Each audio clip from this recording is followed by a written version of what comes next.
pleasure to be here today to give solidarity to the people of Palestine who are facing absolutely horrific attacks by an Israeli government that's spent since 1948 attacking the Palestinian people. And I think we have to start by saying Palestinians have a right to resist the oppression and occupation that they faced over those 66 years. They have a right to fight for rights that you and me take for granted that have been denied them. And I think when our government tries to say there's some parallel between the resistance of Palestinians to that oppression and that occupation and the carpet bombing that's going on of innocent children, women and civilians, there is no equality whatsoever in that fight, and we have to absolutely condemn what Israel are doing. Yes.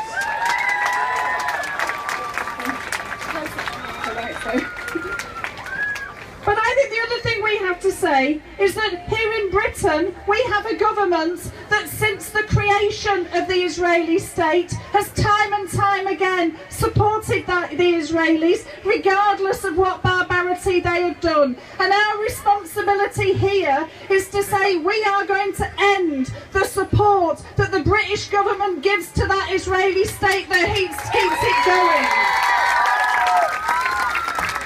People here are just a very, very small part of the population of Britain that condemns what the government are doing in our name in terms of that support. Tony Blair, the so-called peace envoy, I've never heard somebody quite so badly misnamed in my life, who went and destroyed what happened in Iraq, who supported the bombing of Afghanistan, is now supporting the bombing that's going on in Israel and allowing it to continue. And I think as trade unionists, I'm a health worker, and I despair at the health care that needs to be provided in Palestine at the moment, that the complete blockade stops supplies getting into, that makes it impossible for people who are injured to get the care and treatment that we want. And I think we have to say as trade unionists, we have a British government that has contempt for us as British workers, that has contempt for our health service and wants to close it down, and has contempt for the people in Palestine, that uses racism to divide us and divide and rule, and that seeks to back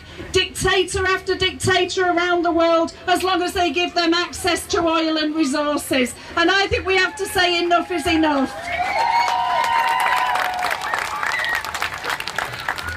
It's not a surprise that Israel's taking this opportunity to attack Palestine at the moment. A couple of years ago we saw the fantastic uprisings across the Middle East, the revolution in Egypt. I think when that revolution saw its setback, I think when ISIS began to get control, I think Israel saw an opportunity to isolate Palestine further, knowing that the current Egypt government isn't going to offer any resistance to that. Well, I think for us we have to say we do believe that the people right across the Middle East have a right to and will resist again and have